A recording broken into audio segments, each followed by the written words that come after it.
Are you familiar with that deafening whistle typical of video conferences? We're in a hybrid meeting, so some people are attending in person, others are joining remotely. Then that colleague of ours arrives late, opens up their laptop, connects to the video conference as well, and that incredibly annoying echo effect starts up, making everyone's head feel like it's about to explode. Good morning. Everyone, can you hear me? This noise has a very specific name and surname, or rather the surname, yes, but the first name, oh well. It's called the Larsen effect. Technically, it's an acoustic feedback. For those who are less technical, it simply means that the meeting, once again, will start 5 minutes late. Essentially, what happens is that if there's already audio being shared by all the meeting participants in the room, turning on our own microphone will cause that audio to come out of the same shared speaker and then go back into our own microphone. In today's video, I want to explain how to use a feature that's right in front of everyone, but almost nobody uses, even though it would actually be extremely important.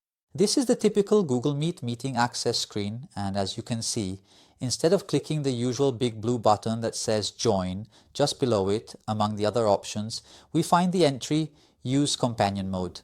By clicking on this option, we will still join the Google Meet conference, but the screen that opens will be slightly different from the one we usually see when we click on Join. By entering this mode, we are essentially telling our device that we are joining a Google Meet meeting in a room where this same meeting is already in progress, and so we want to slip in quietly without disturbing anyone, and above all, without making all our colleagues present roll their eyes.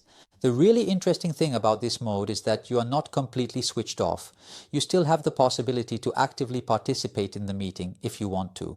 You can still write in the chat, use reactions, and even raise your hand to request to speak.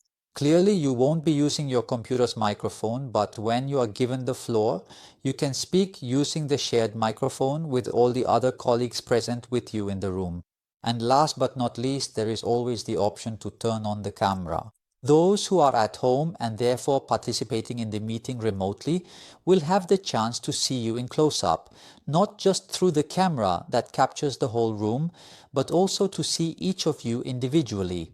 I believe that making technology accessible also means explaining those little tricks that make a huge difference, especially in the workplace. So I hope this video has been helpful to you, or that you've decided to share it with a colleague so you no longer have that 5-minute delay at the start of meetings just to adjust the microphone volume.